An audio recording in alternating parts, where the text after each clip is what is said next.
इसी बीच बड़ी खबर है, भरतपुर में नाबालिग के साथ कथित यौन शोषण के मामले को लेकर के निलंबित न्यायाधीश की ओर से कथित यौन शोषण से जुड़ा ये पूरा मामला। अवैध हथियारों के साथ पीड़ित के घर बदमाश पहुंचे और जान से मारने की धमकी दी। समझौता करने के लिए दबाव भी बनाया।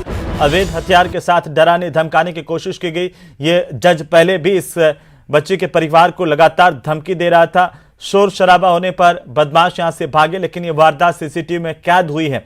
पीड़ित परिवार ने सुरक्षा की गुहार लगाई है। भरतपुर पुलिस पर यह जिम्मेदारी है कि पीड़ित परिवार की सुरक्षा करे, लेकिन पुलिस की भी यहां पर ढिलाई सामने आई है। निलंबित जज से जुड़ा यह मामला, जिसमें यौन शोषण के आरोप इस जज पर थे और जज को अभी न्यायिक अभिरक्षा में भेजा गया था, लेकिन अभी जो जानकारी सामने आ रही है, पीड़ित परिवार को जान से मारने की धमकी दी गई है। ज्यादा जानकारी के साथ भरतपुर से हमारे सहयोगी दीपक पुरी जुड़ चुके हैं फोन लाइन पर। दीपक, क्या जानकारी है इस पूरे मामले को लेकर के? पीड़ित परिवार दहशत में है।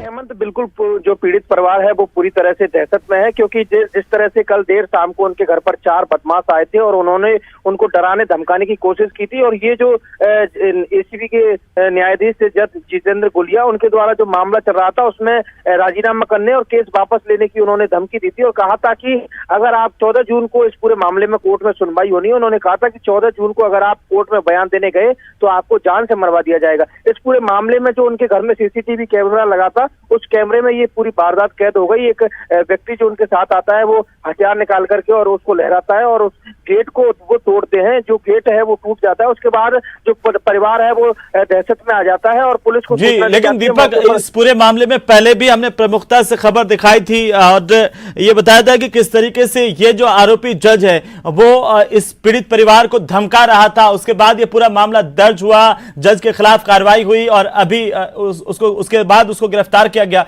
लेकिन अभी भी पीड़ित परिवार को लगातार धमकी मिल रही है। पुलिस की जिम्मेदारी बनती है कि आखिरकार पीड़ित परिवार को सुरक्षा मुहैया करवाए।